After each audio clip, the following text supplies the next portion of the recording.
Live from KSAT 12. Good Morning San Antonio starts right now. Making headlines this morning, Bob Saget, the actor-comedian known for his role on the sitcom Full House, dies while on a stand-up tour. Outside with live ham. Okay, I did not eat ham this weekend. I don't know why that's on the brain. Outside with live cam on your Monday morning. Hope you had a great weekend. Looks like we've got some clouds are back, and we're holding in the mid-40s. Good morning, everybody. It is Monday, January 10th. Happy Monday. Yeah, it is Monday. It felt like a Monday when I woke up this morning as well. It is definitely a Monday, and Mike is here to help us out and get through it with a look at our forecast. Now that we're doing Dr. Seuss and ham and green eggs and ham, all the accessories. Something nice and warm for breakfast would be a good idea. Maybe a little bit of ham thrown in there. I don't know how that would tie in. But anyway, yeah, it is kind of chilly out there. We do have plenty of clouds. That front moved through yesterday about midday as expected. And we started off kind of on the humid side, and then the humidity dropped off. Cooler air tried to move on in, and it really cooled down. Now the cloud cover, though, has acted like a bit of a blanket. We're down at 47 right now, so still on the above normal side. Pretty much 40s across the board, mid 40s, but we've got a pretty good breeze out of the north, 10, 15 miles per hour. And then we've got gusts at 23 out there at the airport, 26 at New Braunfels. So wind chill temperatures right now, not anything brutally cold, but cold enough. It feels like it is 34 at Kerrville, 28 is the wind chill over there in Lost Maples. And as far as the allergens, mountain cedars on the moderate side, mold came in high. We'll see what Mountain Cedar does on the heels of these windy conditions out there. And an updated count's going to be coming out just after 7 o'clock this morning. I think we continue to drop down a couple of degrees. The winds do keep the air sort of stirred up a little bit and really don't allow the coldest air to settle down here. But we will continue to drop down a couple of more notches. Wind out of the northeast, about 15, 20 miles per hour. It's going to stay breezy all day long. 58 for a high temperature. A lot of high clouds out there. Call it partly cloudy skies, but just that high layer of clouds. Overall, it is going to be cool this week. What you would expect for January, a couple of warmer days and another front. We'll talk about any rain chances coming up. Steph, Mark. Thank you, Mike. Actor and comedian Bob Saget, the unforgettable and lovable father from Full House, and later the host of America's Funniest Home Videos, was found dead inside a hotel room in Florida. The cause of death remains a mystery. ABC's Will Gans has more. He earned the nickname America's Dad. Hi, Michelle. Hi, Daddy. Playing Danny Tanner on Full House. Anything else you want to talk about? Yeah. Is dinner ready? And hosting America's Funniest Home Videos. Hi, everybody. I'm Bob Saget, and this is a new suit. Bob Saget, the man who dedicated his life to making us laugh. Continuing to perform stand-up on Saturday night, playing a show in Jacksonville, Florida. Saget sharing this photo on Instagram after the show, writing, "I'm back in comedy like I was when I was 26. I guess I'm finding my new voice and loving every moment of it." He didn't seem unhealthy at all. No coughing, no. I didn't even see him take a sip of water to stop. He didn't take a break at all. And hours later, the 65-year-old found dead in his hotel room in Orlando. Officials responding to the hotel Sunday afternoon where he was pronounced dead at the scene. It's going to be for a male patient. Callers advising it's an obvious death, stating a security officer found a guest not breathing, no pulse. The circumstances of his death remain unclear, but detectives say they found no signs of foul play or drug use. And this morning, fans and friends alike paying tribute. John Stamos tweeting, "I am broken, I am gutted, I am in complete and utter shock. I will never ever have another friend like him. I love you so much, Bobby." He was a comedian's comedian, and you don't see many folks who are able to just connect with so many different audiences the way Bob Saget did. And that's why this feels so much like a huge loss, I think, for all of us today, is realizing this guy who was in our homes for decades is no longer with us. Saget recently reflecting on his career in comedy. It's not about money. If you're doing stuff to be famous, that's not the answer. You got to do it because you love it with all your heart. Bob Saget leaves behind a wife and 3 daughters, and this morning, Mary Kate and Ashley Olsen releasing a statement saying, in part, Bob was the most loving, compassionate, and generous man. We are deeply saddened that he is no longer with us, but know that he will continue to be by our side to guide us as gracefully as he always has. Will Gans, ABC News, New York. The Red Cross assisting some people in Humble, north of Houston, that were affected by a tornado that touched down this past weekend. Multiple homes and businesses reported some level of damage, including fallen trees and roofs torn off. The Weather Service official says an EF1 tornado was confirmed to have touched down in Humble, while an EF0 was confirmed in Montgomery. Thousands of people lost power. Damage at one restaurant left people trapped inside because all the exits were blocked by storm debris. No injuries were reported. A court in Myanmar sentenced deposed leader Aung San Suu Kyi to 4 years in prison for multiple charges, including the violation of importing law. In December, she was sentenced to 4 years in prison of charges of incitement and breaking COVID-19 rules, which was then reduced to 2 years. Suu Kyi was Myanmar's state counselor and de facto leader of the country before she was ousted and detained by the military 10 months ago, and has since been with more than a dozen charges. The horrifying video surfaced over the weekend. Search and rescue efforts continue in Brazil, where an enormous cliff broke away and collapsed, the rocks smashing onto several boats touring the area this weekend, killing at least 10. One person is still missing, 32 were hurt. The incident happened at a tourist attraction in the southeast part of Brazil. The region has been under heavy rainfall. 436, about 46 degrees. Coming up next, San Antonio Spurs just couldn't finish strong in Brooklyn last night. We're going to have highlights coming up. And back outside with live cam. Actually, traffic authority. Road traffic right now is light, virtually non-existent there. I can't tell you the location because of the crawl. My apologies. And pretty quiet out there this morning. A little chilly still. We're in the mid-40s. Not too bad compared to some of the freezing temperatures we had last week, but we'll be checking with Mike pretty soon.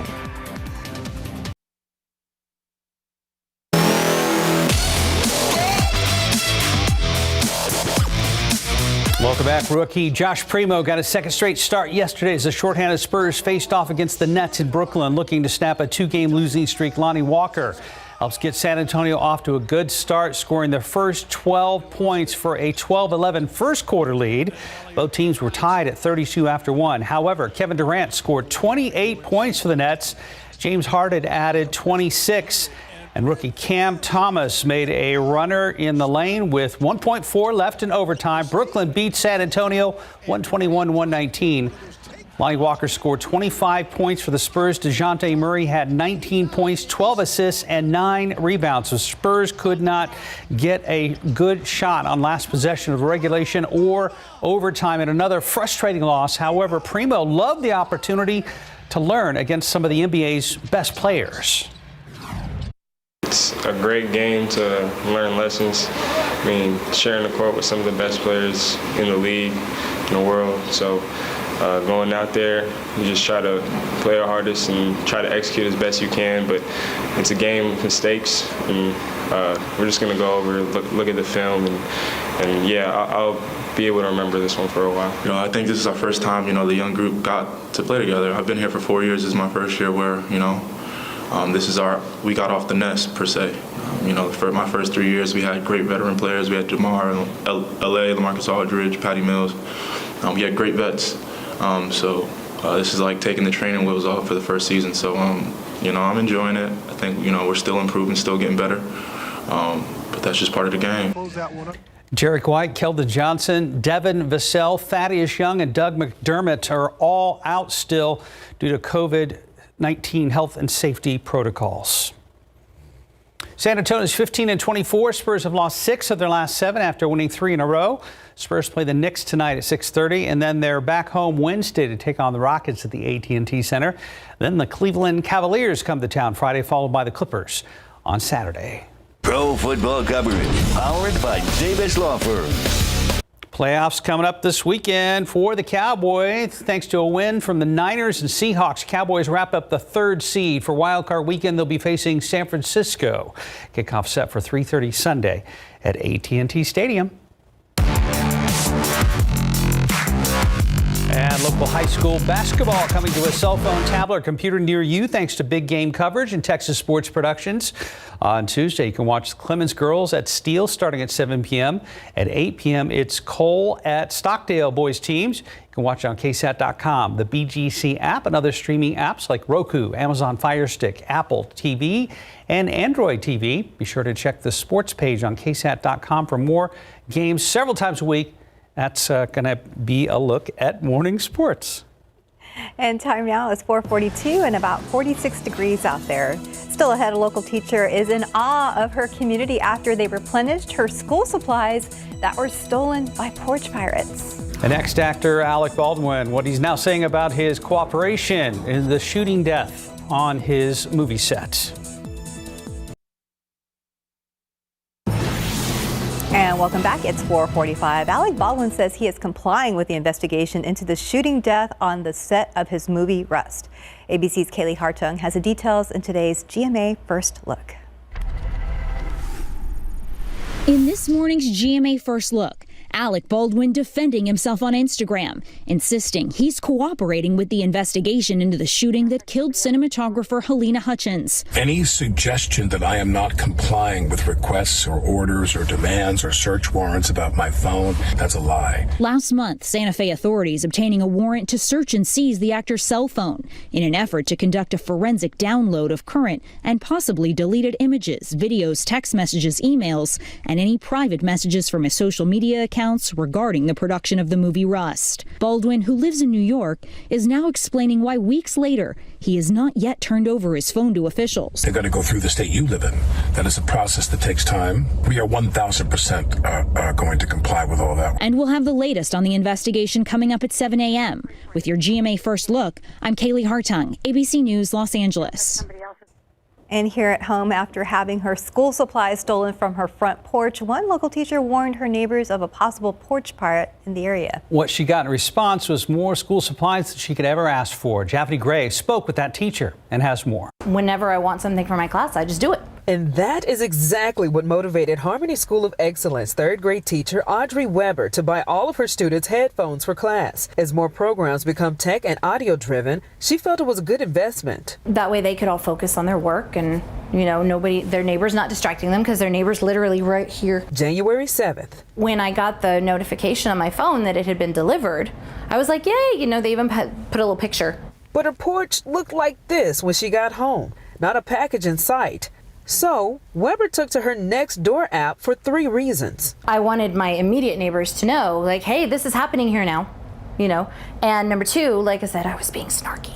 And then number 3, I wanted these people, if it was somebody in the neighborhood that took it, I just wanted them to know, hey, you didn't steal from me. You stole from kids, and shame on you. Weber says her phone began going crazy with responses. All of these people, can I help, can I help, can I help, can I help? She was overwhelmed with joy from the support she got from her neighbors. The school supplies you see here are just a small portion of the many donations that have flooded in to help her students in class. She even got more headphones like she originally ordered. Thank you from the bottom of my heart is not enough. It's amazing. I'm going to sit here and start crying. It's amazing. She says she also wants her students to learn this life lesson from all of this. Even though something bad happens, something good can always come of it. This was bad. But the bad was this big, and the good that came from this amount of bad is just huge. And again, that was Japhanie Gray reporting. Now, Weber said the school supplies she has received are not only benefiting her classroom, but the entire district. She says if you'd like to donate, you can contact the district directly to find out how on this story on KSAT.com. Oh, that's really cool that happened. I'm glad everybody pitched in. Me too. Let's go outside real quick with TransGuide right now for you early bird commuters. You get the worm. 281 at Almost. No problems to report out there right now, but if we see anything, we will pass it along as soon as possible. I've been preparing in the morning, for cold mornings, and I knew it wasn't going to be in the 30s, but I said, well, 40s is still cold, right? But I guess I was so used to the 30s, 40s, was like, oh, okay, this is not too bad when I walked outside. At least that's the way I looked at it. It's still, I mean, we've got, a nice little breeze out there, so if kids have to wait at the bus stop, make sure you bundle up. And overall this week, we are going to be on the kind of the cool side, feeling like you would for the second week of January. This was a look back at the weekend on Saturday morning in particular, and boy, it just looks like a concrete pylon right there, the Tower of the Americas, with those low clouds and all the fog and mist and drizzle. And that's kind of how we started off yesterday, of course, but then we cleared out very nicely in the afternoon. Now we've got some clouds hanging around here, and that acted, like I said, like a blanket on top of us, although we do still have a wind chill to deal with. So even though temperatures are in the mid to upper 40s, slightly above normal, we still have these wind chills down in the, overall mid to lower 40s, even 30s, 34 is what it feels like right now, Bernie Stage, and 36 in Hondo. Now, as far as the humidity, of course, yesterday, like I said, we started off on the humid side. Front moved through about midday, and these dew point temperatures, measure moisture in the atmosphere, have dropped down on average about 25, close to 30 degrees across the board. So much, much drier air is in place, which normally would allow temperatures to drop down. But we've got the winds, which keep the air stirred up and don't allow the heaviest, coldest air to settle down on the surface. Then we've got that blanket of clouds on top of us. And a lot of these high clouds are going to be sticking around throughout much of the day. We will have some sunshine trying to squeeze on through, but it's not going to be just completely blue skies out there. So here's a computer model. And again, it does keep a lot of high clouds hanging around later on today. Now, this one and a couple of others do have a couple of sprinkles. The little disturbance sliding by primarily up to the north. There's a chance for a couple of sprinkles around here tomorrow. I think we keep just basically cloudy skies tomorrow, and don't get really excited about the rain. Yes, further up to the north of Austin, maybe a couple of decent showers. If you get an actual shower around here, great. Don't expect much of anything, though. As far as the humidity, nice thing is, even though we will slightly warm up by Thursday and Friday, we're not going to see any big surge of humidity around here. So it is going to stay on the comfortable side. We're not going to have any giant heat waves. And as far as cold temperatures, I mean, it's still just brutally cold up there to the north. But again, all of that really, really cold air, even though we are on the cool side, but the abnormally cold air is going to be staying pretty much up there to the north of us. So the forecast today, a lot of clouds around this morning, mostly cloudy skies, 52 degrees today at noon, and then a high temperature today, we're going to make it up into the upper 50s. So we will be a good, say, 5 degrees or so below normal.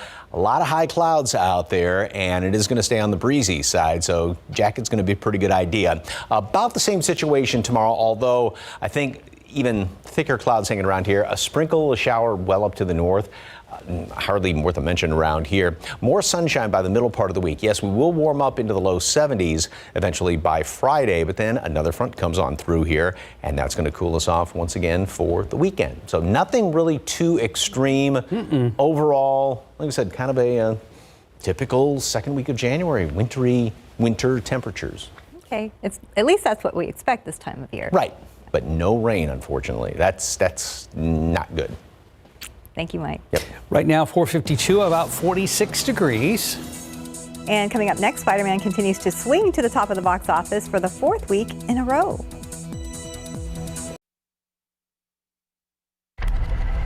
The latest on death of comedian Bob Saget, and the co-creator of Woodstock has died. For the latest on what's happening in Hollywood, here's ABC's Christopher Watson.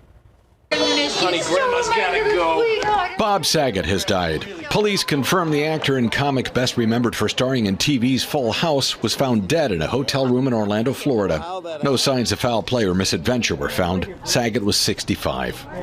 Hello, Peter. Spider-Man No Way Home scored a 4th consecutive week in the box office top spot, earning an additional $33 million domestically and sliding into 6th place among the all-time domestic box office earners, beating Titanic's $659 million by more than $9 million.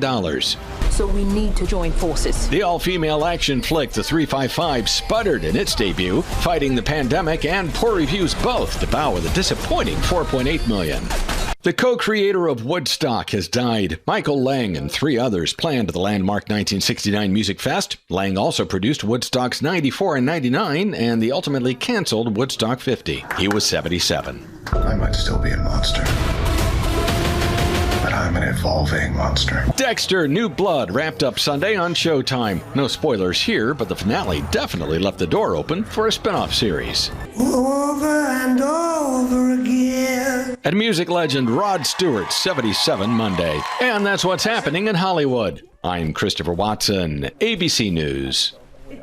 And time now, it's 4:56 and about 46 degrees out there. Still ahead on GMSA, a look at COVID-19's effect on the workforce after a new estimate predicts up to 5 million American workers could be homesick this week because of the virus. And we are getting a first look at the first fully 3D printed flexible OLED display that's coming up in Tech Bites. And TransGuide, Steven just walked into the studio. Right now we're looking at 10 and 1604. There's 35 at 410. Only a few folks are out there, but we do have some folks up and at 'em. More of you will be getting up at the top of the hour, and we'll see you then. Live from KSAT 12. Good Morning San Antonio starts right now. The Omicron variant's pushing the U.S. to new pandemic records. I'm ABC's Faith Abube in Washington. Coming up, the sobering impact on U.S. hospitals and the workforce. And taking a look outside with live cam this morning, we are in the mid-40s, and this is shaping up to be a pretty cool week. Yes, it is. Good morning, everybody. It is Monday, January 10th, and you'll see in just a minute, but it's Glenn Plaid Day here on GMSA between Stephanie and Steven Cavazos. Well, we got the memo. Yes, you did. Their outfits today look like they were cut from the same bolt of fabric. I love it. I love it. Just wait, just a second. Yeah, so let's go first to Mike Osterhage, who is wearing... just gray. Just medium gray, no Glenn Plaid, unfortunately. Just for gray. Oh, gray, not just for gray. Sorry. That's already happened, just for gray. So anyway, yeah, but why is it they don't make it the stuff to make you go gray? They make you go dark, the hair color, but I don't know. So. Well, they have that too now. Do they? Yeah. To make you go gray? Really? Yeah, it's some people do that, intentionally. It's the fashion. Me too. I did it intentionally, there you go, so not by choice. So anyway, 47 degrees. We'll get back on topic here, and we got a lot of clouds hanging around, so it is chilly out there. I mean, not bone-chilling cold, but look at that wind out of the north at 15 miles per hour. We're only going to make it up to 58 later on today. Of course, we had the front move through yesterday, and it's not, again, going to be just brutally cold today, but still on the cool side. And that's overall going to be, as Steph alluded to, overall the trend this week, where temperatures, even though we'll have a couple of warmer days, overall on the cool side. The aquifer yesterday went up 0.3 of a foot, and the allergens, mountain cedars on the moderate side, mold is high. Going to be interesting to see what the mountain cedar count is later on when the updated count comes out after the kind of breezy conditions yesterday as well as overnight. Speaking of breezy, and yep, that gives us a wind chill. Feels like 41 out there, so that is kind of a bundle up sort of weather. 34 is wind chill at Bernie Stage, and here's water vapor imagery. There's a lot of moisture upstairs. This has acted like a blanket on top of us, so this kept us from getting as cold as what we actually could have gotten overnight. And we're going to keep a lot of high clouds around throughout the day. So even though there'll be a little bit of sunshine trying to squeeze on through, it's not like we're going to have those beautiful clear blue skies out there. So high clouds, breezy, upper 50s for a high temperature today. A shower north is possible. Basically north of Austin, so almost out of our area. There could be a sprinkle around here. I wouldn't get too excited about it, unfortunately. Once again, upper 50s. Now, by midweek, we are going to start to get warmer, up to about normal Wednesday and then Thursday, Friday on the warm side, but that's not going to last very long because another front's going to move through here, and we now have a cooler weekend. So, going to get some use out of your jacket. Is there any more rain in store? Well, you need to get use out of your umbrella. Details on that coming up in just a couple of minutes. Traffic Authority, Steven Cavazos, dressed in Glenn Plaid.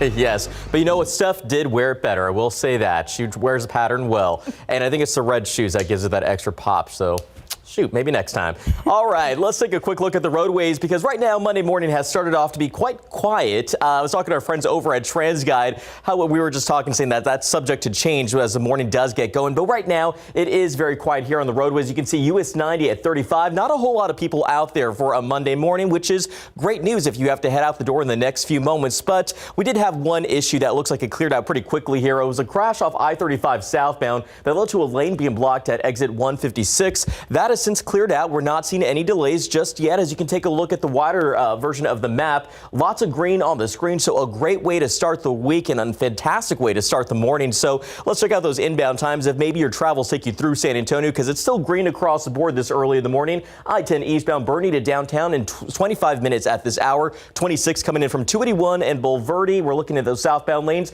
The southbound lanes from 35 coming in from New Braunfels is just 25 minutes at this hour. So very quiet on the roadways, but again, that's always subject to change as the morning does go on. If it stays quiet, we'll take a look at some more construction spots coming up in the next few minutes. Mark, Stephanie. Thank you, Stephen. This week, counselors will be available for all students at Johnson High School after 2 students died in a vehicle fire over the weekend. Last night, family and friends held a vigil at the scene of the crash for the students who have not yet been identified by Bexar County Sheriff investigators. The Johnson High School principal sent out a letter to parents and students letting them know about the death of the students. The crash happened just before 4 p.m. Saturday on Bulverde and TPC Parkway near the high school entrance. Details of what led up to the crash are still not known at this time. The COVID Omicron surge sweeping across the country is now at record levels. The U.S. reporting an average of just under 700,000 positive cases of the virus every single day. This morning, there are more than 138,000 Americans in the hospital fighting the virus. ABC's Faith Abube reports.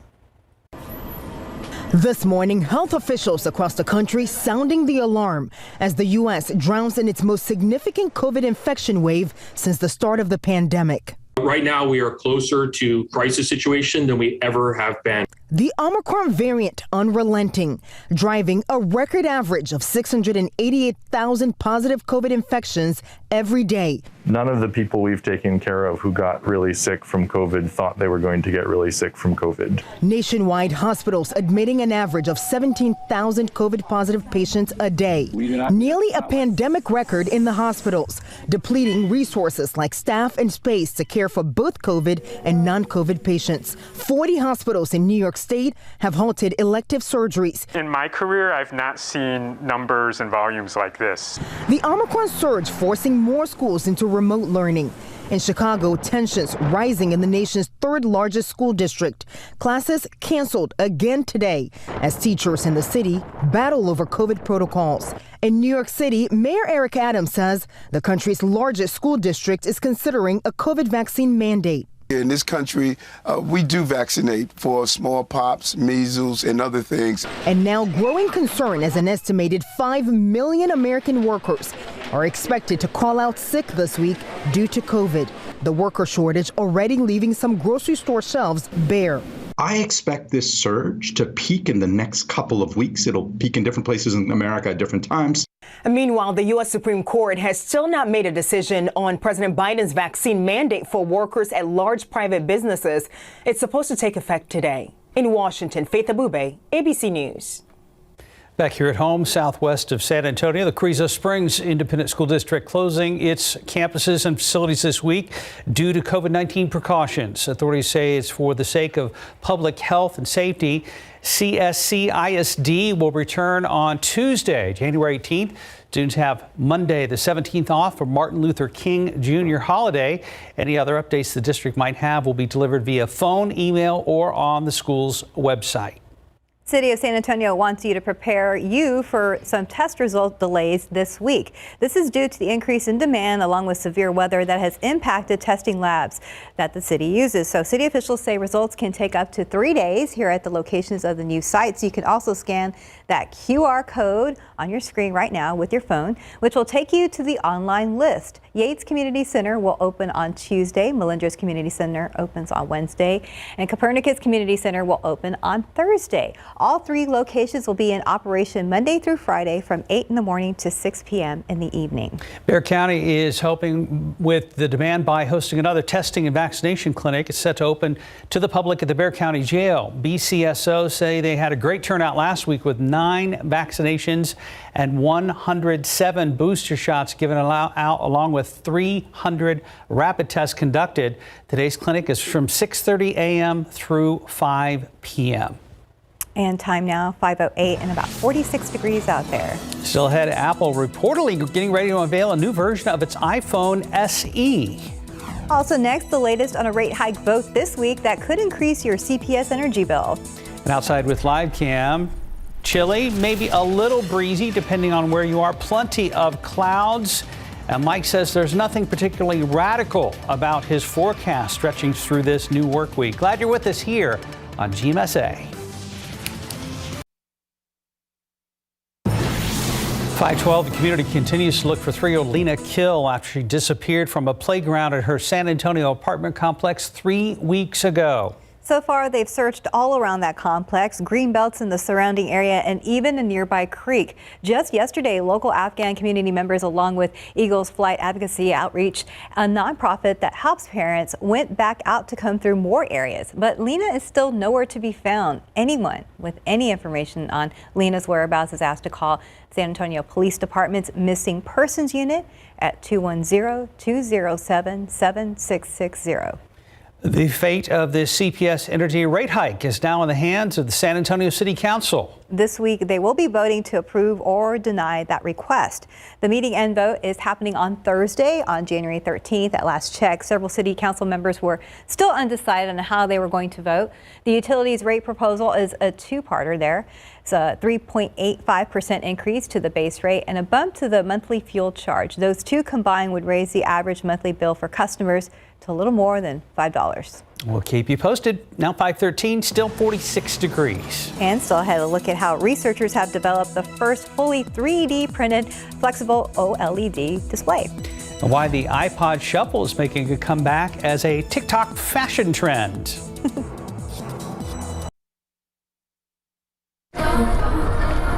What would you like? I think Everything is included. Gonna be falling in. Still feels like Did you and your husband enjoy your stay? yes. Visit secretsresorts.com/Love Unlimited for a special Love Unlimited package and savings up to 40%. Cranky-pated, a bad mood related to a sluggish gut. Miralax is different. It works naturally with the water in your body to unblock your gut. Free your gut and your mood will follow. Nurse Mariam Sabo knows a moment this pure demands a lotion this pure. New Gold Bond Pure Moisture Lotion. 24-hour hydration. No parabens, dyes, or fragrances. Gold Bond. Champion your skin. Just about 5:17, Apple will reportedly introduce the next generation iPhone SE this spring. ABC's Andrew Dimbert has details in today's Tech Bites. In today's Tech Bites, Apple is reportedly poised to add 5G to its most affordable iPhone. Bloomberg reports the latest iPhone SE may also get a new processor, but the overall design will likely stay the same. The new SE is expected to be unveiled in March or April. Researchers have developed the first fully 3D printed OLED display. The prototype is less than 2 inches wide with just 64 pixels. The new technology could result in the first low-cost OLED screens. Finally, another use for old-style Apple iPods. Apple retired the iPod Shuffle way back in 2017, but videos posted online show the Shuffle being used as a hair clip. The second-generation Shuffle is said to be the most popular as an accessory, unless, of course, you're bald. Those are your Tech Bites. Have a great day. I don't know. I think it's cute. I don't have enough of them to pull that off. I don't even know what to say about all that. I really don't. So maybe we don't. Well, I don't know. They look like hair clips, but. Yeah. Can't you just go to Walmart and get hair clips or barrettes or something? That would be a lot cheaper. Yes. Yeah. Oh, I said I wasn't going to say anything. Sorry. See, it's hard not to. Mike's got his. Mike, what you could do is take an old razor phone and then clip it in. Oh, I know that. Yeah, yeah, that's right. Which would work because it is kind of a little. There you go. That would make more sense. Yeah. We've spent way too much time on this. 5:18 right now, 46 degrees. Go ahead and check in with Stephen Cavazos. Yeah, I got nothing else to add, so there it is.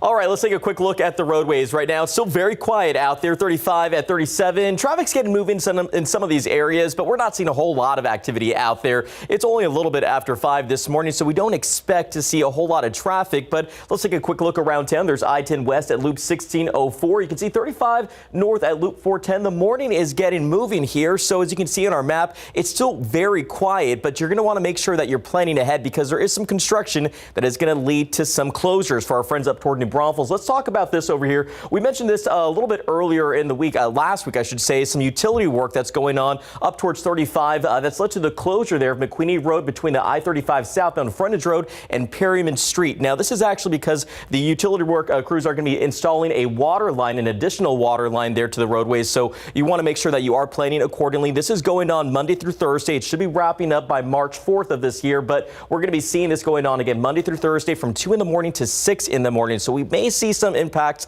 with traffic a little bit later on, but we'll go ahead and look for some alternative routes as the morning does get moving. But right now it's still very quiet. You can take a look around town one more time. US 90 at 35. Not a whole lot of folks out there, but hopefully they're maybe going to get some coffee and get their day started early with us, guys.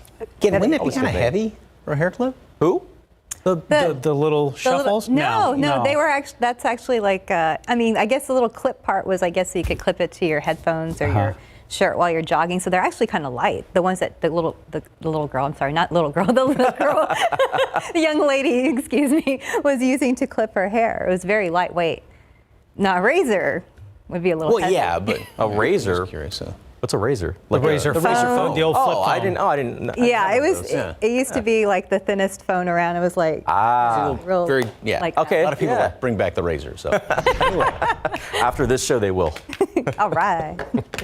We just go off on tangents left and right. Yeah. Any guesses? What is this in the sky? No idea. So nice looking picture though. Maybe it's a UFO. Who knows?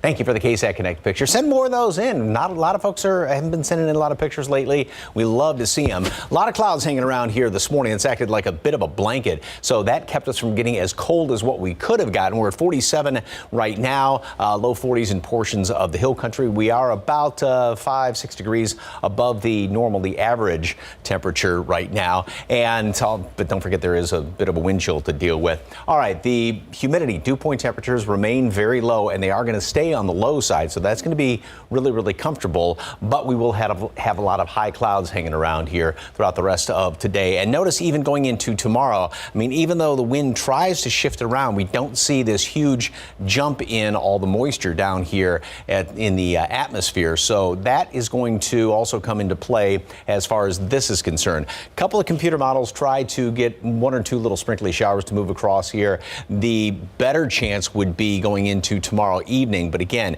the air is so dry that anything that may fall in our area would probably evaporate before it ever reached the ground. So the odds of rain tomorrow, it's almost not even worth kind of mentioning because they're so very small. Here's the satellite picture, and you can see some of these clouds still hanging around here. Everything is sliding in from the southwest. There will be a little disturbance, like I said, moving across the area, and that's what's going to give us that chance for a couple of sprinkles by tomorrow. But otherwise, upstream, there's not really a heck of a lot going on out there, and that's going to remain the case for pretty much all week long. So on the good side and positive side, we've got a nice kind of wintry week as far as temperatures are concerned, with overall staying on the cool side, but there's not a drop of rain I mean, a drop or 2 tomorrow, but nothing significant as far as rain is concerned. 52 degrees today at noon, mostly cloudy skies, and then high temperature is going to make it up to 58, so we will be about 5 below normal.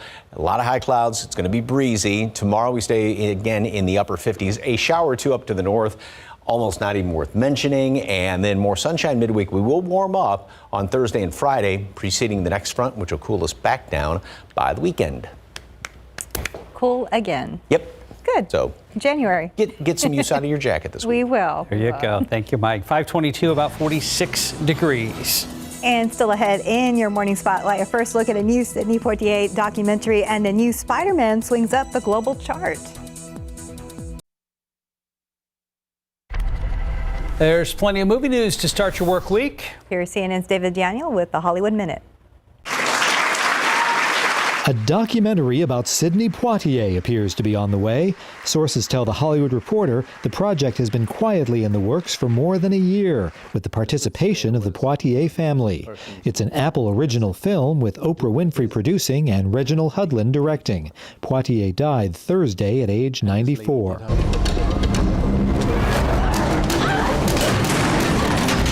When Jessica Chastain and Diane Kruger went at it in The 355, Kruger was a new mother. She says Chastain, who also produced the film, took care of her and other mothers on the set. You know, Jessica made sure that there was a trailer every day for all the children to be able to come to set. So to know that my daughter was there and I could pop in and just give her a kiss and see how she was doing was such a huge relief for me. What was your name again? Dr. Otto Octavius. Spider-Man No Way Home is a worldwide phenomenon. The web-slinger's latest adventure is already number 8 on the all-time global box office chart, grossing more than $1.5 billion so far. That includes $868 million outside North America, without selling a single ticket in the world's largest movie market, China. In Hollywood, I'm David Daniel. Pretty impressive. Yeah, it was pretty good. 527, about 46 degrees. Famous comedian and Full House actor Bob Saget passes away at the age of 65. We're going to take a look back at his life coming up. And the latest on that tragedy in New York City, a fire claims the lives of 19 people, including 9 children.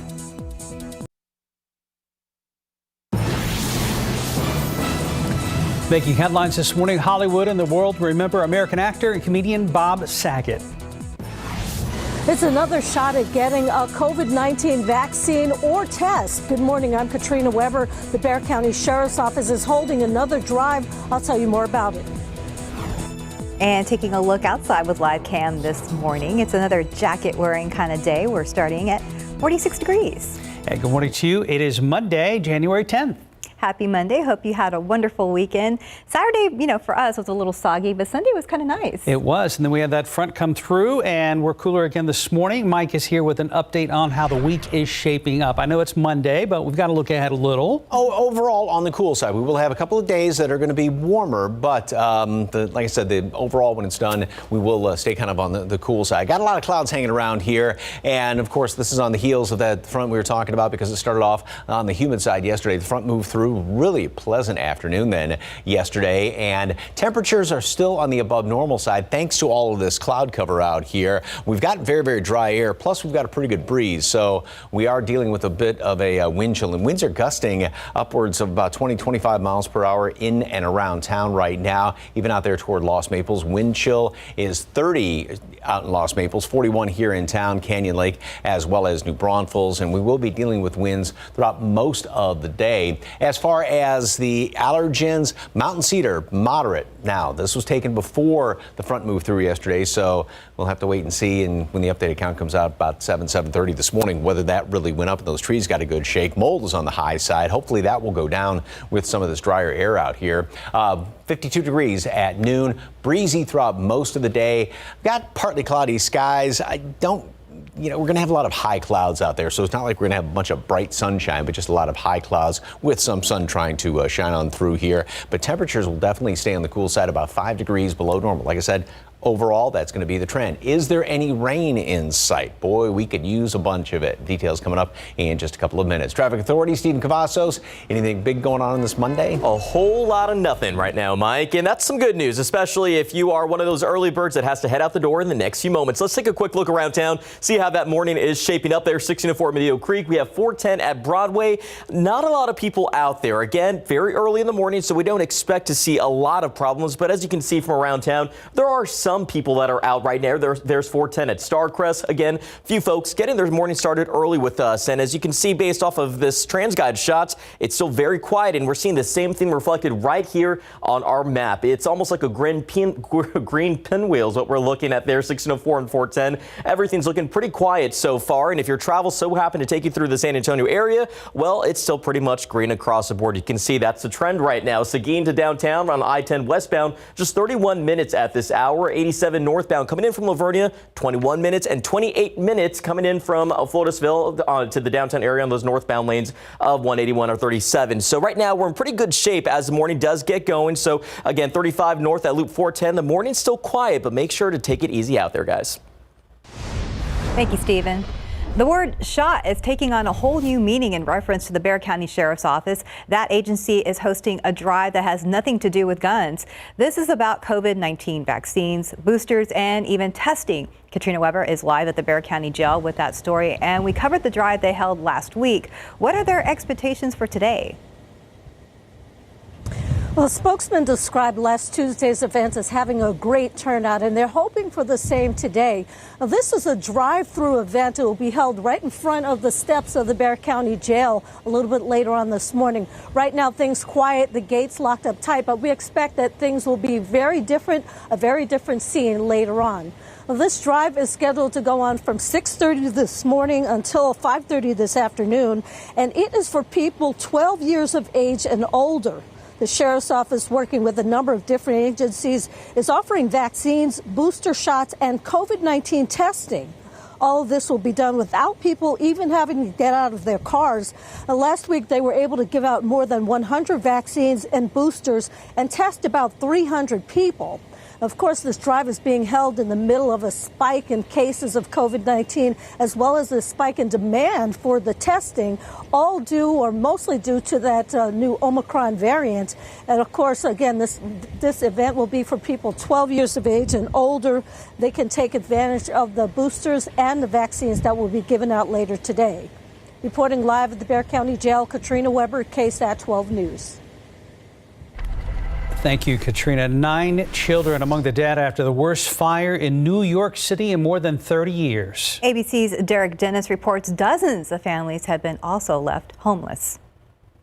This morning, investigators say an electric space heater igniting a mattress is to blame for the deadliest fire in New York City in more than 30 years. A lot of people is coming out on stretchers. These babies coming out on stretchers. It's a hard thing to, to see. The fire ravaging this apartment complex in the Bronx, leaving 19 dead, including 9 children. More than a dozen others are fighting for their lives. My kids scream, say fire, fire. So I told everybody get out. You can see burns on Mamadou Wage's face when he leapt through the flames to rescue his daughter trapped on her burning bed. Wage and his family making it out alive. But as they fled their apartment, their fireproof door was left open, allowing the smoke to spread quickly to all 19 stories of the building and the stairwells. Fire is on the 3rd floor of a 19-story occupied MD. In minutes, more than 200 firefighters rushing to the scene, smashing windows and hoisting ladders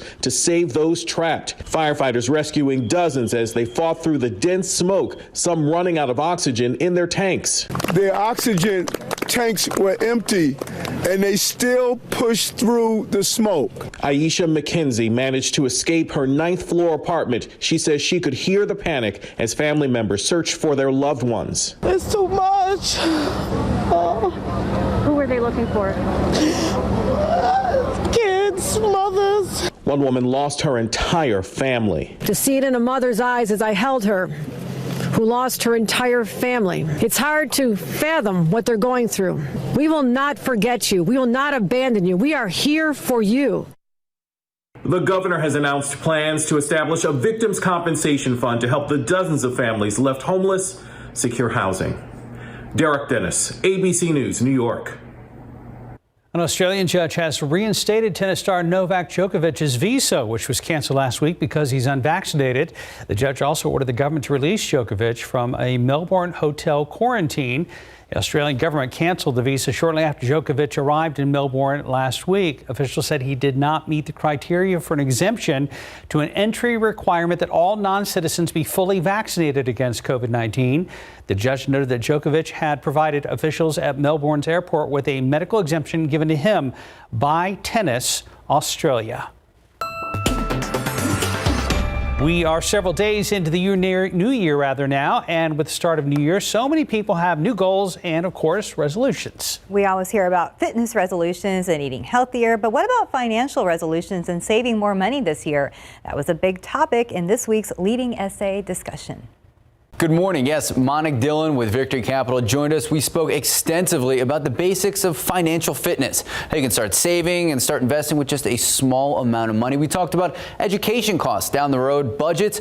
We even talked about crypto investments. Here's a bit of our conversation. I think it's like anything.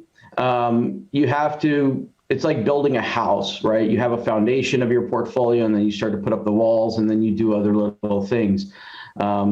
It's never a good idea to have all of your portfolio in something as volatile. So I think it's something people have to step back and take a look at, back to what are my goals? What am I trying to achieve? And does an asset class like that fit into it? You can listen to our full talk right now. Just head to the Leading SA section of KSAT.com. We'll see you next Sunday morning, guys. Back to you.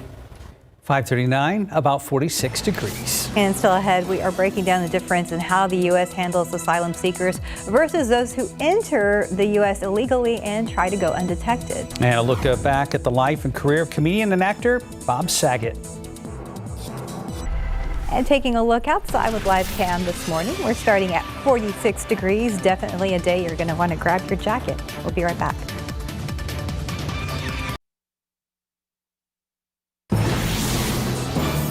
.42, welcome back on your Monday morning. Tributes pouring in from the entertainment world for Bob Saget, who died Sunday in Florida. He was 65. Deputies responding to a call found Saget in a room at the Ritz-Carlton Orlando. Authorities say there are no signs of foul play or drug use. CNN's Reed Binion has more on his life and work. No buttered bread, and definitely no buttered Brad. Actor and comedian Bob Saget first rose to stardom playing wholesome father Danny Tanner on the ABC sitcom Full House. But his journey in television started 2 decades earlier. I moved to L.A. because of my dad's business when I was like 14. I would sneak into the Bob Newhart show and sneak into the Mary Tyler Moore show. I wasn't going to be in show business. But Saget was destined for show business. And next thing I knew, I was doing audience warm-up for Bosom Buddies. Saget said his big break with Full House was something of a surprise. Full House was an accident. I got fired from a job on CBS and was asked to be in Full House. While starring in Full House, Saget made a second weekly appearance in American Living Rooms, hosting another ABC hit, America's Funniest Home Videos. Did they throw you out of that easy chair again? Are you tired of having to go to the bathroom outside? I would be. That meant Saget was in 2 top 10 shows at the same time. Later in his career, he continued to work in film and television, becoming known to a new generation of sitcom fans on CBS's How I Met Your Mother, acting as narrator and the voice of the future Ted Mosby. Saget also continued his stand-up career, which included the HBO special That Ain't Right, highlighting a very R-rated style that was in stark contrast to his G-rated character on Full House. In fact, Saget performed in Jacksonville just hours before he died, tweeting that he loved the show and pointing to his upcoming dates. I'm Reed Binion reporting.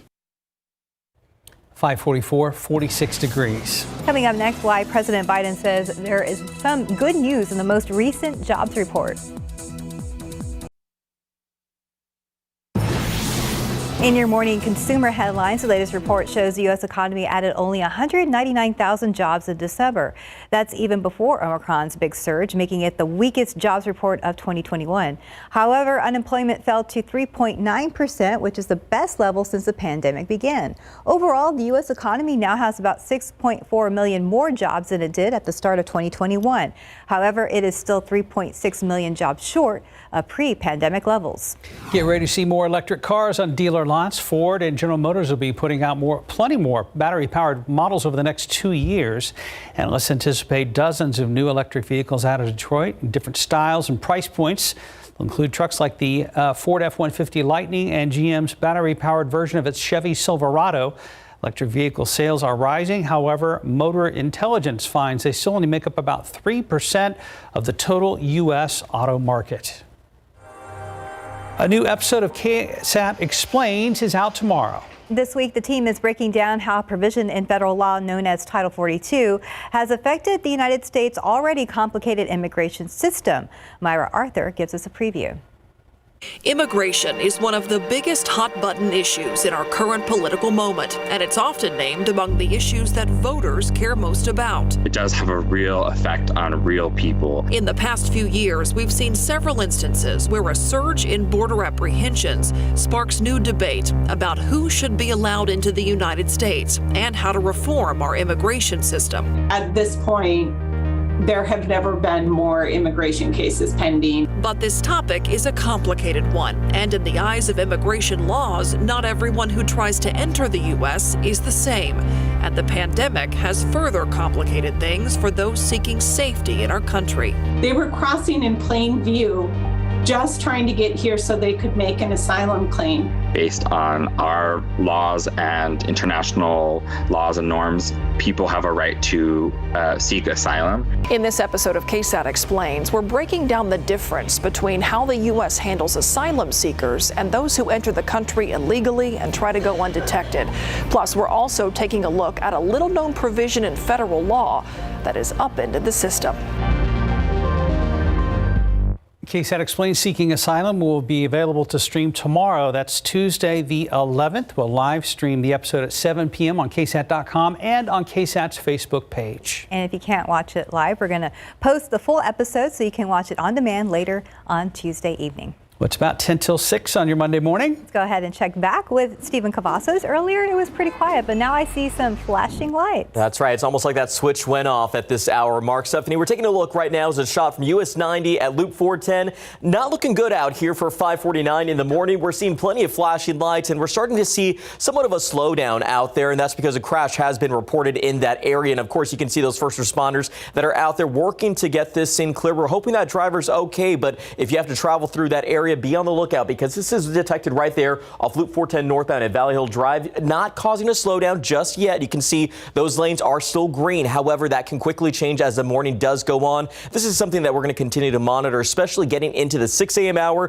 Things can quickly change when more people get out there. So make sure that you're driving carefully. And if you have to drive through that area, maybe wise to find a different route. We'll keep watching that. And a quick heads up here for our friends up here in I-10 in Kendall County. We do have that Kendall extension project at I-10 that is still going on. Now, keep in mind, the I-10 eastbound frontage road in Kendall County will be closed from Mango Springs to US 87. And a quick reminder, drivers can have a detour if it's going to be directed off at the new eastbound entrance ramp onto I-10. Traffic will then get back onto the eastbound frontage road using exit 543. So something to be on the lookout. I travel up there to go see my family, so words of wisdom there. But we're going to continue to watch this. US 90 at 410. Looks like we could be seeing some progress, but hopefully this won't be impacting the morning as it does get going, guys.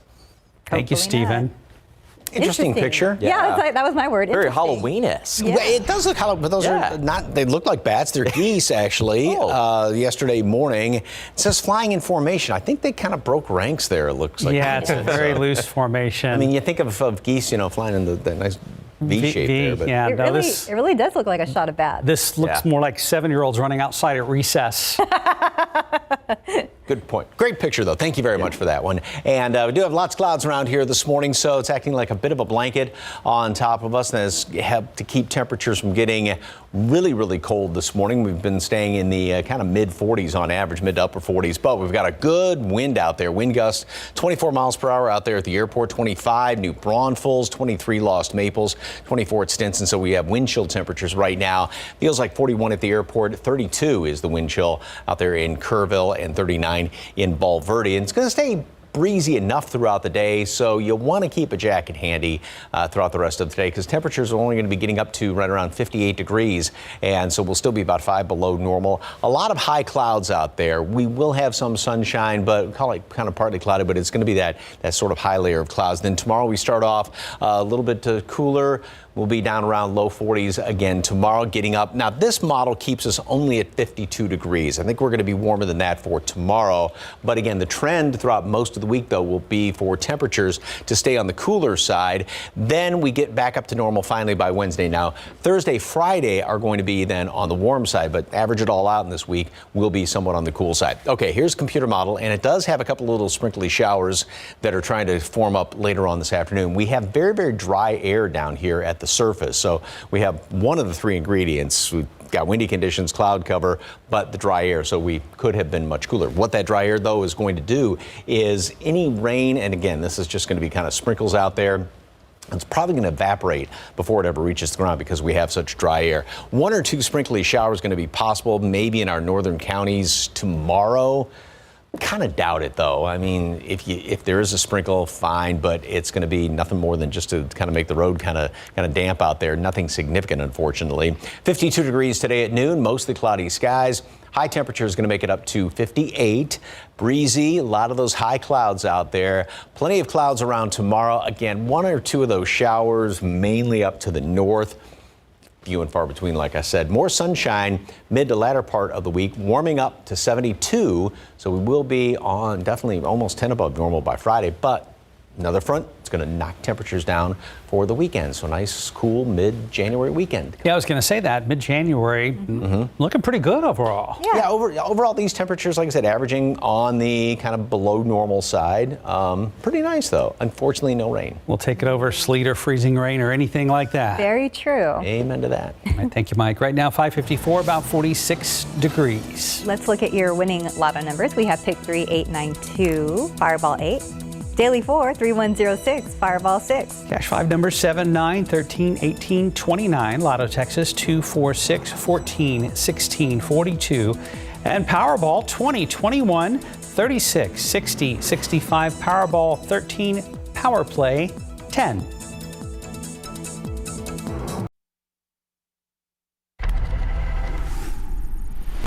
Coming up here on a Monday edition of GMA, we are starting with the latest on the passing of comedy legend and actor Bob Saget. He was found in his Florida hotel room while on comedy tour. What we are learning this morning as tributes pour in for the man so many call America's dad from Full House. Some of his closest friends will be joining us live to share their memories coming up right here on GMA.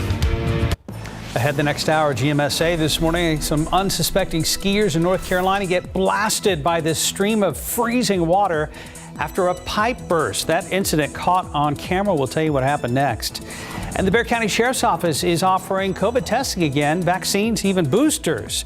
That event set to take place in less than an hour. We'll have all the details. And Transguide right now, Stephen is here. Traffic is really starting to pick up at Highway 90 and Loop 410 as folks head to work on this Monday, January 10th. You're watching GMSA.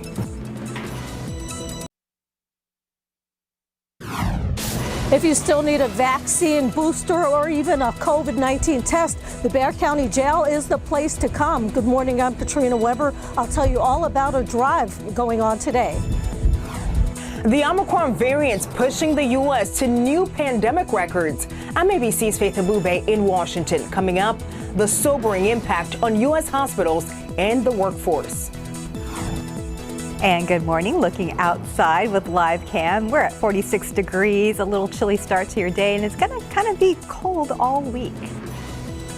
Live from KSAT 12. Good Morning San Antonio starts right now. Well, hope you had a great weekend. Here we are. We've arrived at your Monday morning. Let's get rolling together. It is January 10th.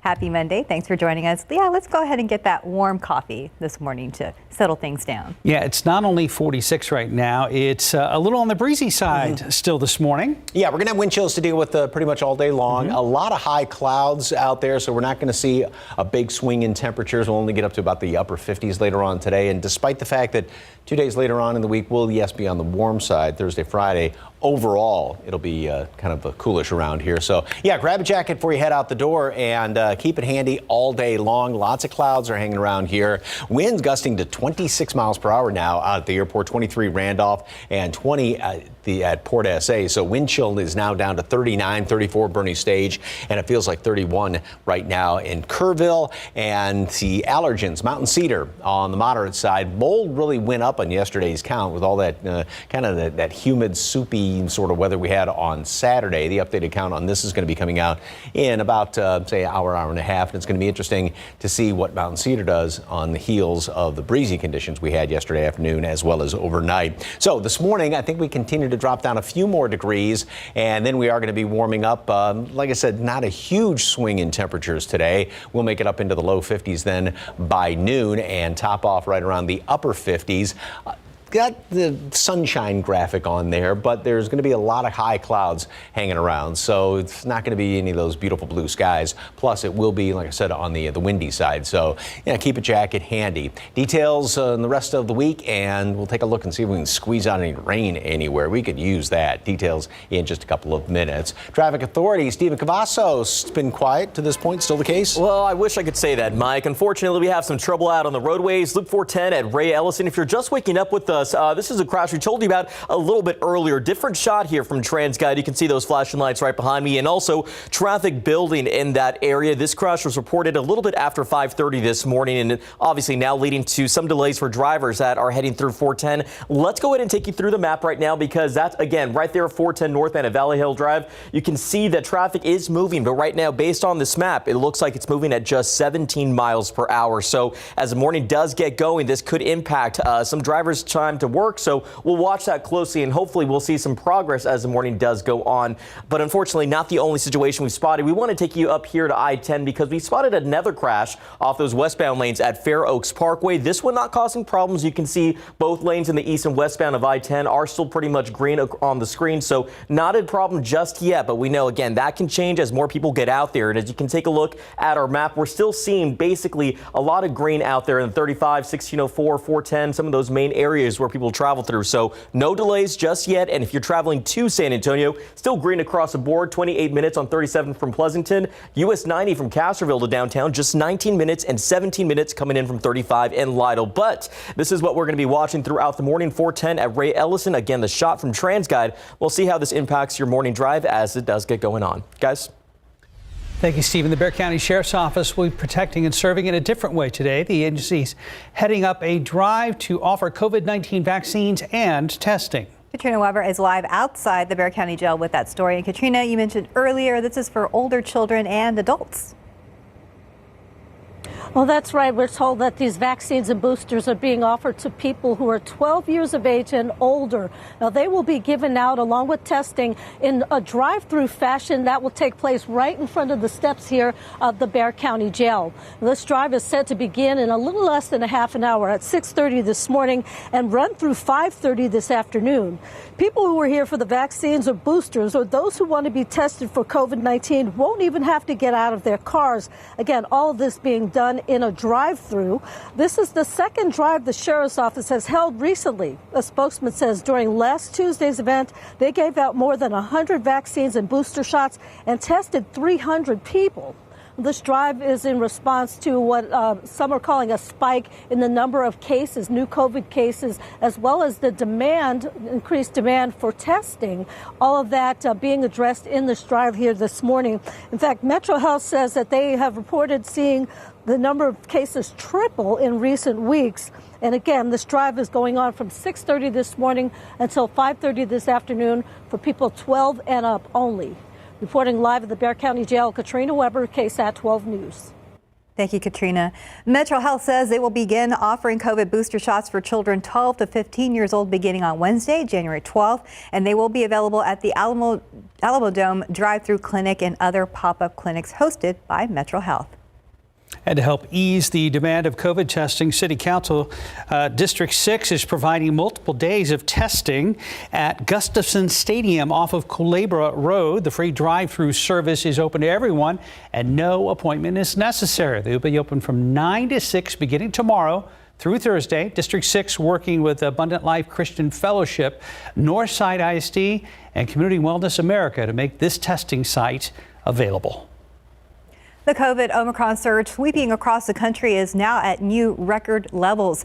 The U.S. is reporting an average of just under 700,000 positive cases of the virus every single day. And currently more than 138,000 Americans are in the hospital fighting the virus. Many hospitals already at their breaking point with resources running out.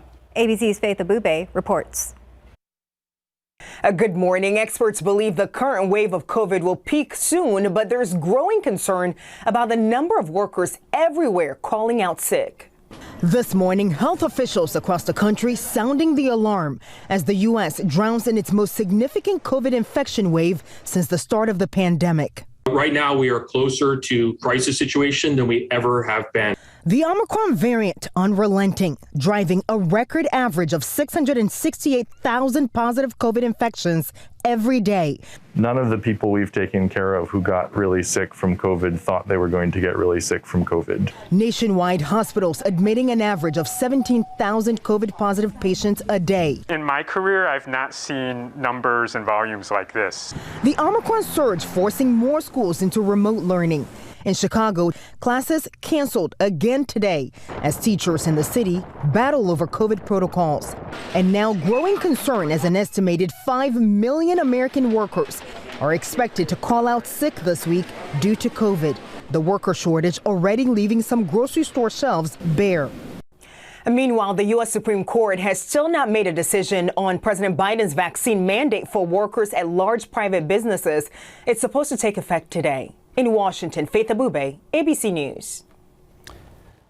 Well, back here at home, the fate of the CPS Energy rate hike is in the hands of the San Antonio City Council. This week, they'll be voting on whether to approve or deny the request. At last check, several council members were still undecided on how they were going to vote. Utilities rate proposal is a two-parter, a 3.85% increase to the base rate and a bump to the monthly fuel charge. Those two combined would raise the average monthly bill for customers to a little more than $5 a month. The meeting and vote is happening Thursday, January 13th. And Bob Saget, the actor and comedian known as to millions as America's Dad, has died at the age of 65. His body was found in Orlando in the hotel room there on Sunday. Saget had been in Florida for a stand-up comedy tour. His last show took place in Jacksonville on Saturday. Medical examiners have not released a cause of death, but deputies say there was no sign of foul play or drug use. In addition to playing Danny Tanner on the hit TV series Full House, he also hosted America's Funniest Home Videos. And ahead in our next half hour at GMSA, we're going to have more on Bob Saget's life and legacy. Search and rescue efforts continue in Brazil, where an enormous cliff broke off and collapsed onto several boats. It smashed onto several tour boats this past weekend, killing at least 10. One person is still missing. 32 were hurt. The incident happened at a tourist attraction in the southeastern part of Brazil. The region has seen very heavy rainfall recently. In New York City, a malfunctioning space heater is being blamed for a fire that filled a high-rise Bronx apartment building with thick smoke, killing 19 people, including 9 children. It is being called New York City's deadliest fire in 3 decades. Trapped residents broke windows for air and stuffed wet towels under doors as smoke rose from a lower floor apartment where the fire started. Firefighters found victims on every floor, many in cardiac and respiratory arrest. Some residents say they initially ignored smoke alarms because false alarms were so common in the building. 6:10, 46 degrees. And still ahead on GMSA, the iPod Shuffle has been retired for a little while, but it's starting to make a comeback. We're going to tell you why. It has nothing to do with music. No, it doesn't. And outside with live cam right now, those mid and high level clouds out there, holding us right around 46 degrees. That has not changed since we signed on close to 4:30 this morning. Much more to come, and we'll check on traffic another time with Stephen Cavazos.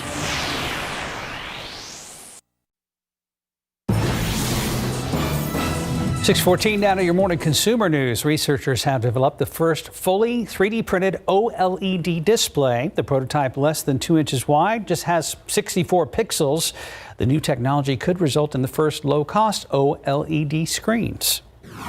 Apple's reportedly going to add 5G to its most affordable iPhone. Bloomberg reports the latest iPhone SE may also get a new processor, but the overall design will likely stay the same.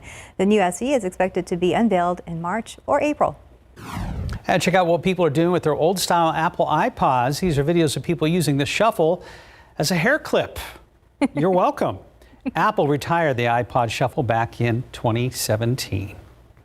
Anyone know what this is? That's funny. Well, it's going to be for a small group of people because, some people never had one. Right. Or wasn't even around when, they were around. So, it'll be interesting to see. I don't think it's going to take off. Stephen, did you ever have a Shuffle, or were you? I had a Mini. Yeah, I had one of those mini ones. I think I got probably when I was 17 years old, and I don't know where it is now, but they'd be cool. Maybe they can make them into earrings next. Yeah, that'd be pretty.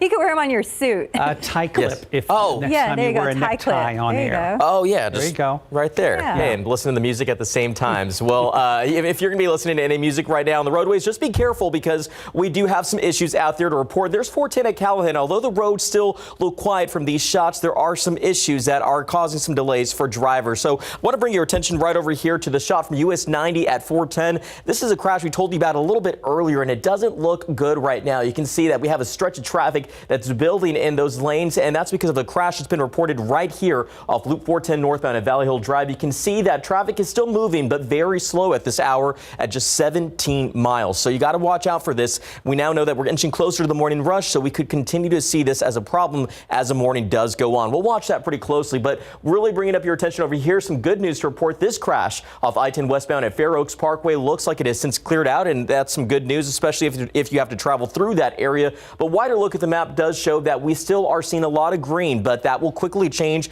when the morning does get going. But this is going to be the problem at this hour. US 90, again, the shot at TransGuide at Loop 410 doesn't look good right now, guys.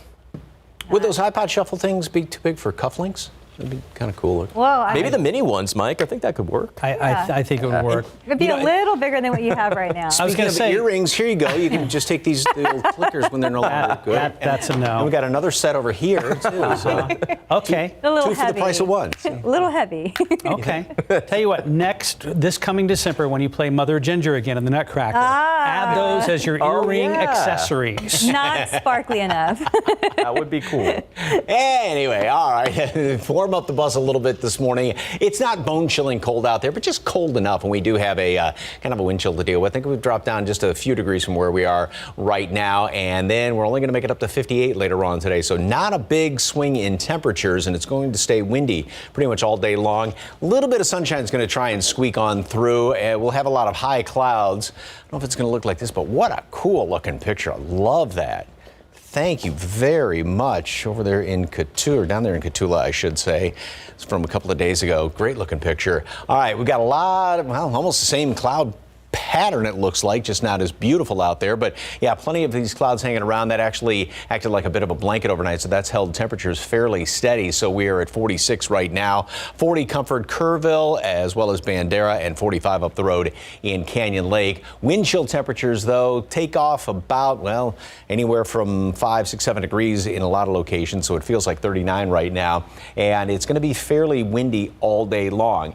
Compared to yesterday at this time, prior to the front moving on through, when it was pretty humid out there, we still had some of that mist and drizzle hanging around. But now dew points, measure moisture in the atmosphere, have dropped down about 25, close to 30 degrees compared to this time yesterday. So really, really dry air is in place. And that despite the fact, obviously, we do still have a lot of moisture aloft in the atmosphere.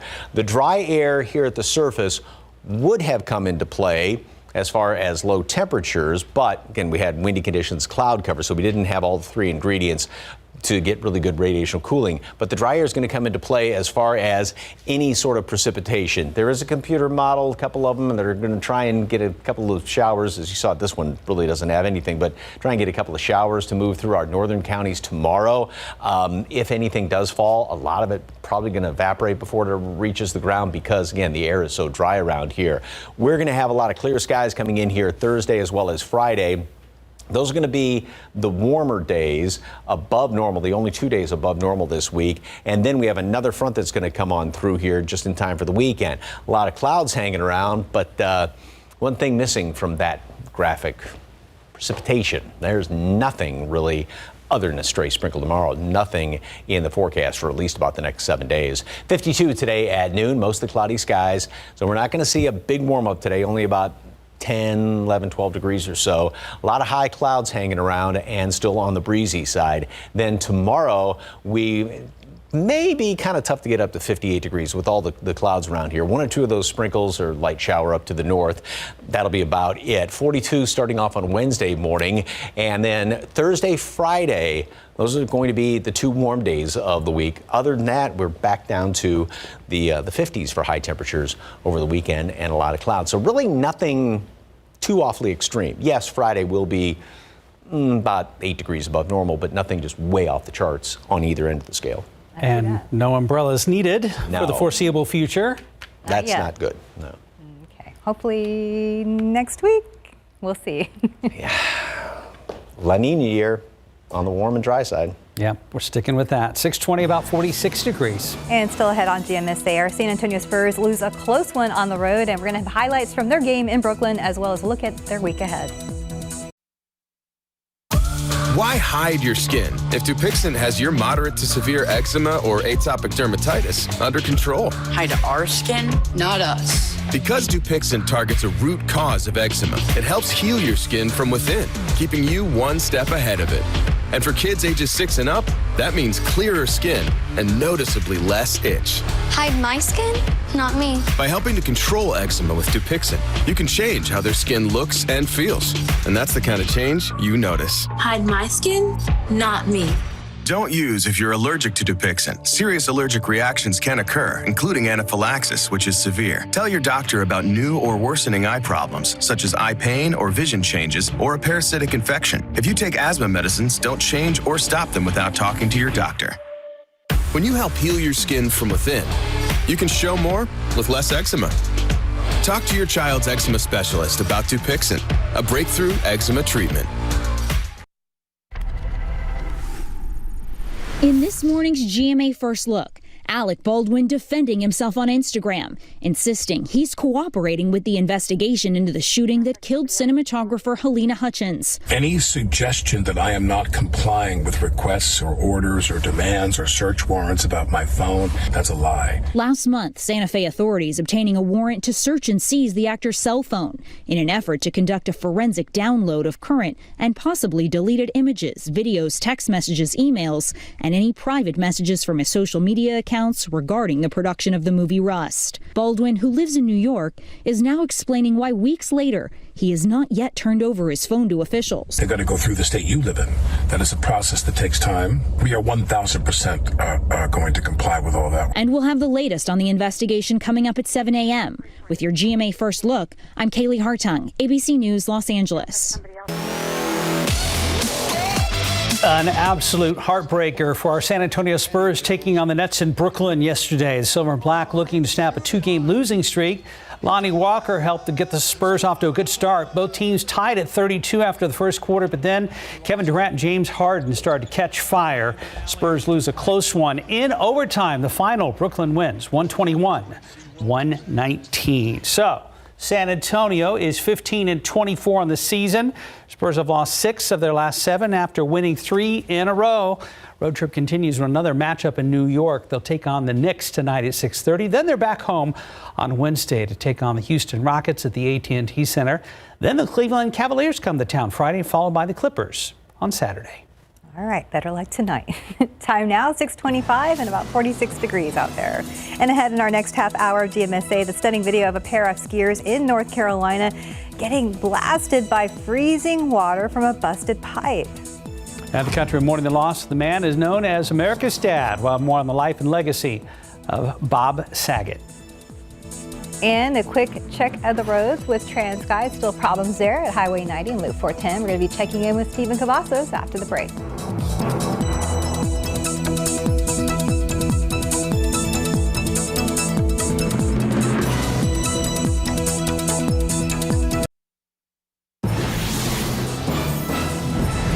The Bexar County Sheriff's Office is giving people another shot at getting COVID-19 vaccines. Good morning, I'm Katrina Weber. That agency is holding a drive for both vaccines and testing. I'll tell you more about it. It's breezy and cool this morning. You see a cloud layer right over the Alamo City. We should be surprised by none of this because it is Monday, January 10th. Good morning. Thanks for joining us. Happy Monday. I finally got the Christmas decorations down. Good. Me too. Steph, you too? I think we're all done. Stephen, did you get yours done too? Saturday. We're done. Yeah, okay. All of us. Way to go, team. All right. I did inside on Saturday because, Right. looking outside, I was like, not getting on a ladder on that kind of weather. It was a perfect day for that. Right. And do the inside stuff. Right. And it was still, though, kind of humid yesterday morning, getting the outside decorations down. And then that front moved through and it really dried out nicely. Yeah. It was a pleasant afternoon yesterday. And now with this dry air, that's the one saving grace this morning. We've got cloudy skies, we've got cool temperatures, and we've got, just a chill, but we don't have a heck of a lot of humidity out there, so it's not that kind of seep down the back of your neck sort of chill. Now, we do have a nice breeze out there, so there's a wind chill, but it's not that damp cool with that dew point temperature, 20 degrees below what the actual air temperature is, and that's going to come into play as far as tomorrow, and any little bit of a sprinkle chance. Anyway, back to the topic at hand with the wind. 26-mile-per-hour wind gusts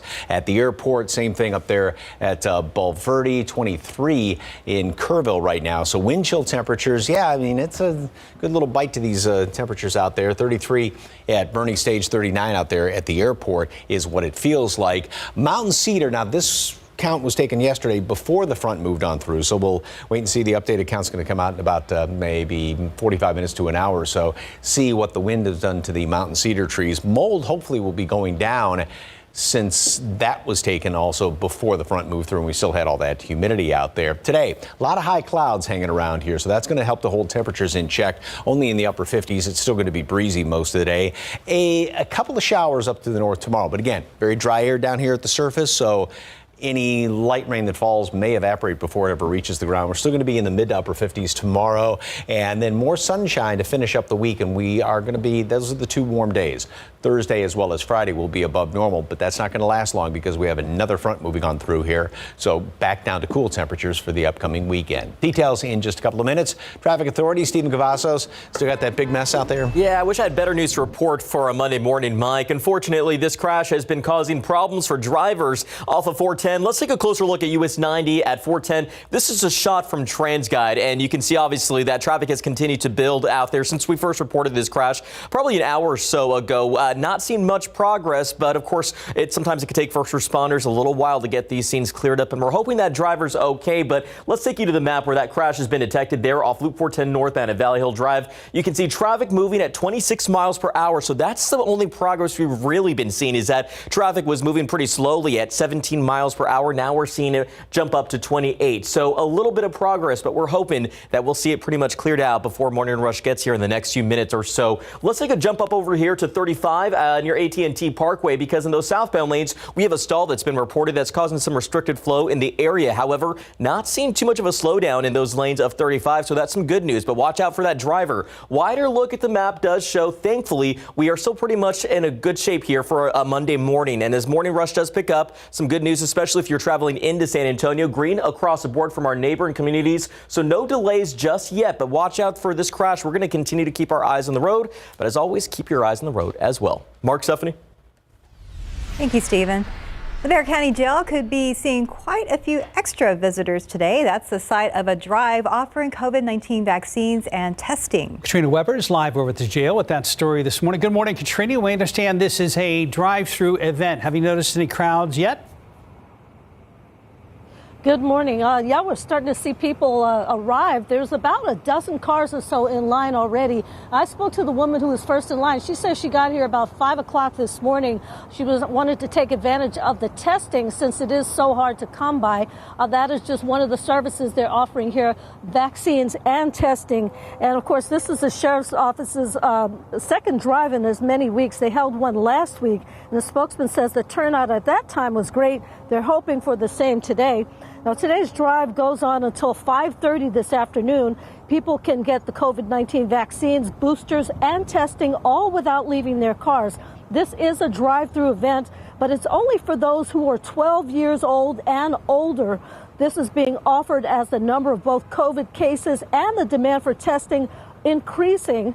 Metro Health says it's seeing 3 times as many new COVID cases lately as it had been. And again, this drive goes on until 5:30 this afternoon. Vaccines, boosters, and testing all being offered, but again, only for those 12 and up. Reporting live at the Bexar County Jail, Katrina Weber, KSAT 12 News. Thank you, Katrina. The city of San Antonio wants to prepare you for some test result delays this week. This is due to the increase in demand along with severe weather that has impacted testing labs the city uses. City officials say results can take up to 3 days. So here are the locations of the new sites. You can also scan that QR code on your screen with your phone, which will take you to the online list. Yates Community Center will be open on Tuesday. Melendres Community Center opens on Wednesday, and Copernicus Community Center will open on Thursday. All 3 locations will be in operation Monday through Friday from 8 a.m. to 6 p.m. The Carrizo Springs School District, southwest of San Antonio, temporarily closing its campuses and facilities this entire week due to COVID precautions. Authorities say it's for the sake of public health and safety. CSC ISD will return Tuesday, January 18th.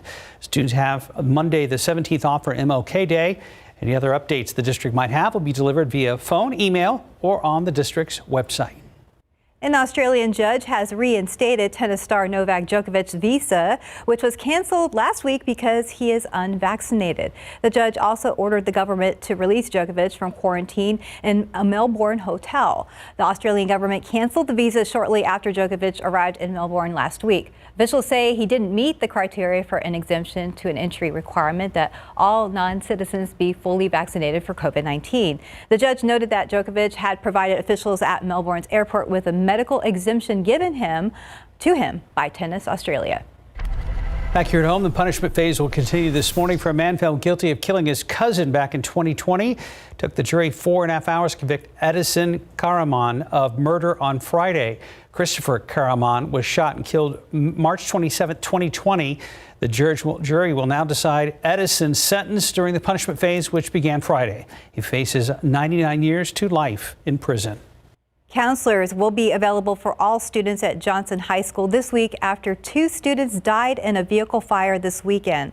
Last night, family and friends held a vigil at the scene of the crash for the students who have not yet been identified by Bexar County Sheriff investigators. The Johnson High School principal sent out a letter to parents and students letting them know about the death of the students. The crash happened just before 4 p.m. Saturday on Boulevardy and TPC Parkway near the high school entrance. It's still not clear what led up to the crash. In your other morning headlines, Red Cross assisting some people in Humble, north of Houston, who were affected by a tornado that touched down over the weekend. Multiple homes and businesses reported damaged, including fallen trees and roofs being torn off. Thousands of people lost power, and debris from the storm trapped people inside a local restaurant. If you're not looking at your TV right now, check out this video. These are some unsuspecting skiers and snowboarders getting pounded by a pipe burst, unleashing a geyser of frozen water. It happened Friday evening at a resort in northwest North Carolina near the Virginia-Tennessee border. 2 people were taken to the hospital for their injuries, and certainly terrifying experience for everyone who saw that happen. And legendary NFL coach John Madden passed away just a couple of weeks ago. Now we're hearing from a South Texas family that has unique ties to the football icon. That's ahead on GMSA. Now to the shocking death of the man known as America's Dad. Actor and comedian Bob Saget, the unforgettable and lovable father from Full House and later the host of America's Funniest Home Videos, was found dead inside a hotel room in Florida. The cause of death remains a mystery. ABC's Will Gans has more. He earned the nickname America's Dad. Hi, Michelle. Hi, Daddy. Playing Danny Tanner on Full House. Anything else you want to talk about? Yeah. Is dinner ready? And hosting America's Funniest Home Videos. Hi, everybody. I'm Bob Saget, and this is a new suit. Bob Saget, the man who dedicated his life to making us laugh. Continuing to perform stand-up on Saturday night, playing a show in Jacksonville, Florida. Saget sharing this photo on Instagram after the show, writing, "I'm back in comedy like I was when I was 26. I guess I'm finding my new voice and loving every moment of it." He didn't seem unhealthy at all. No coughing, I didn't even see him take a sip of water to stop. He didn't take a break at all. And hours later, the 65-year-old found dead in his hotel room in Orlando. Officials responding to the hotel Sunday afternoon where he was pronounced dead at the scene. It's going to be for a male patient. Callers advising it's an obvious death, stating a security officer found a guest not breathing, no pulse. The circumstances of his death remain unclear, but detectives say they found no signs of foul play or drug use. And this morning, fans and friends alike paying tribute. John Stamos tweeting, "I am broken, I am gutted, I am in complete and utter shock. I will never ever have another friend like him. I love you so much, Bobby." He was a comedian's comedian, and you don't see many folks who are able to just connect with so many different audiences the way Bob Saget did. And that's why this feels so much like a huge loss, I think, for all of us today, is realizing this guy who was in our homes for decades is no longer with us. Saget recently reflecting on his career in comedy. It's not about money. If you're doing stuff to be famous, that's not the answer. You got to do it because you love it with all your heart.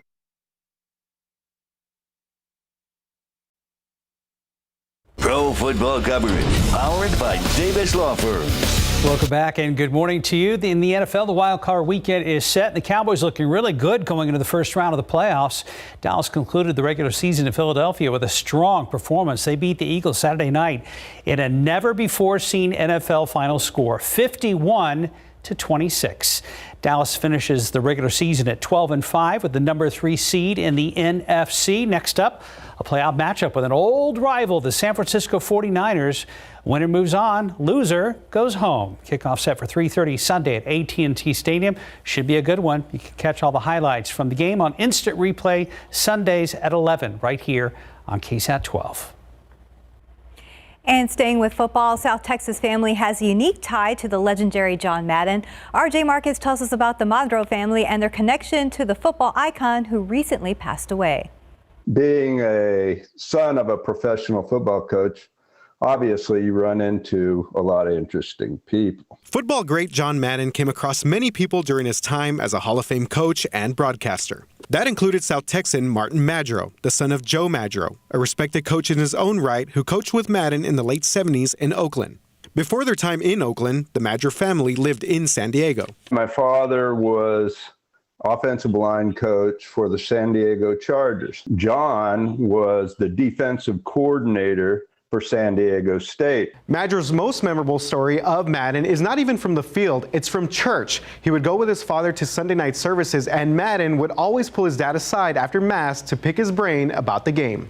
He would be waiting by the car. Okay, as a kid, I remember this so much because I just wanted to get home. Madro said Madden was the same person on the field as he was off it.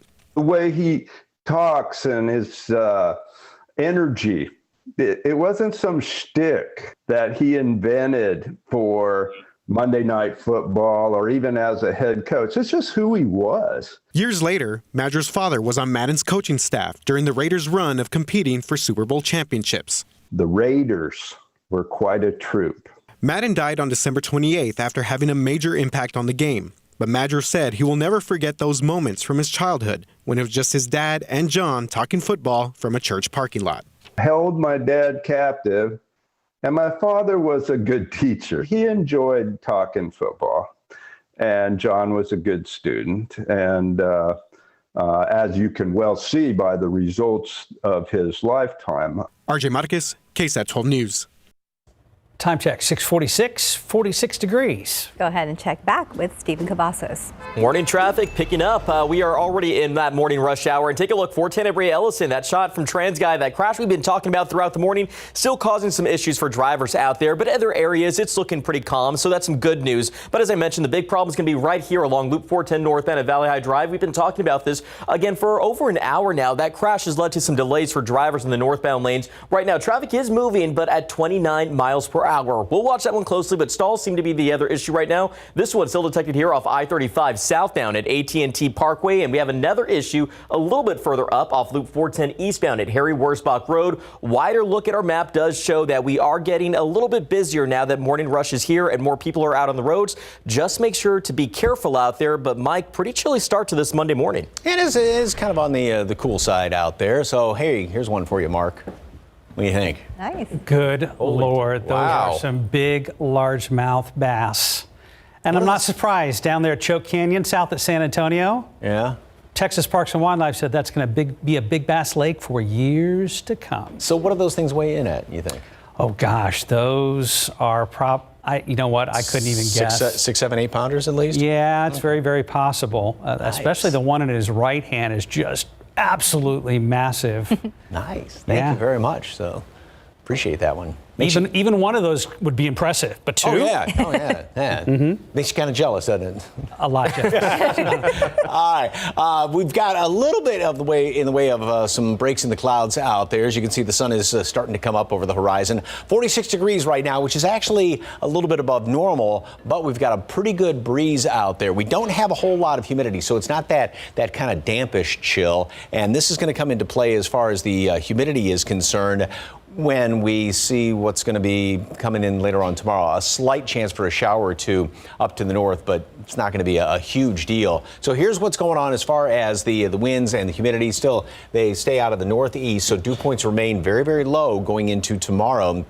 And with this very dry air, we've got a difference between the air temperature and the dew point of about a good 20 degrees or so. So again, really dry air down here at the surface. So any rain that may fall tomorrow is more than likely going to evaporate before it ever reaches the ground. There's all of the clouds that we got hanging around here, and we are going to keep a lot of high clouds around throughout the rest of today. So it won't be completely sunny, but there'll be a little bit of sunshine out there. Still, we're only going to be in the upper 50s later on today.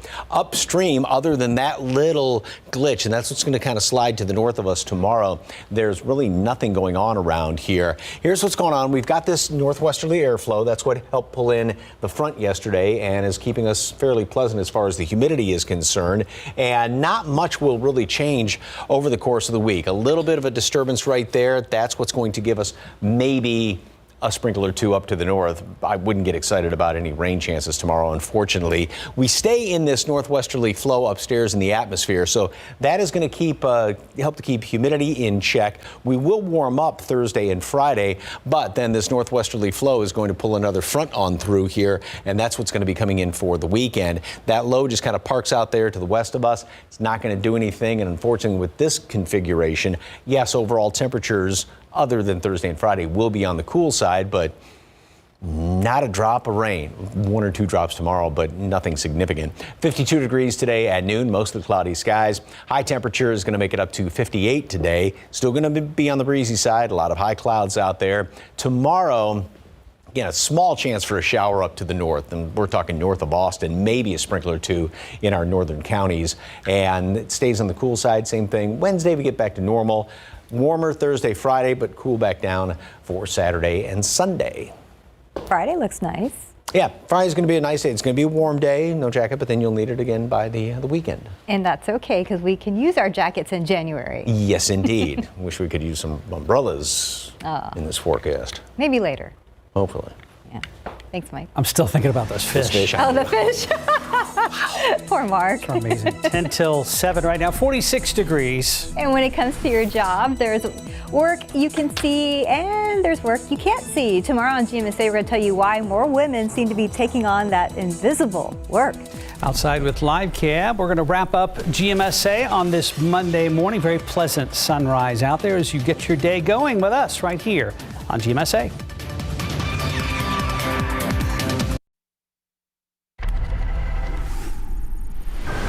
Protecting and serving for the Bexar County Sheriff's Office now involves vaccinating people against COVID-19. Good morning, I'm Katrina Weber. The agency is holding its second drive in as many weeks, offering shots and testing to people, and it seems quite a few already are taking them up on that offer.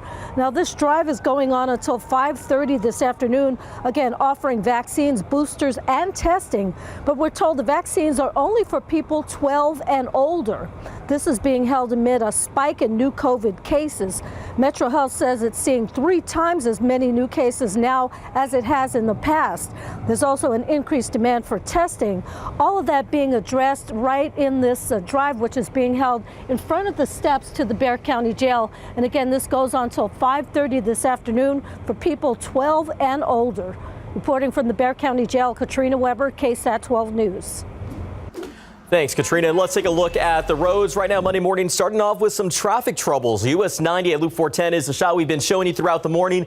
This crash has been causing some issues for drivers in that area. Taking a closer look, that crash reported there in those northbound lanes of 410 at Valley High Drive. Right now, traffic moving at 29 miles per hour. Watch out there, and watch out for the stalls. They're popping up I-35 southbound at AT&T Parkway, Mike. Thanks, sir. And you can see the sun is trying to squeeze over the horizon there and squeeze through those clouds. We got a lot of mid-high clouds hanging around. We're going to keep a lot of those high ones around throughout the rest of today, down to 45 right now and 30s in parts of the hill country. But there is a wind chill to deal with. It's going to stay breezy all day long. We'll only make it up to 58 today, a lot of those high clouds. And then tomorrow, still on the cool side, maybe a sprinkle up to the north. We will warm up Thursday, Friday, but then cool again by the weekend. Thank you very much. Thank you for joining us, and hope you have a great Monday. We'll see you back here at 9. Good Morning America is next.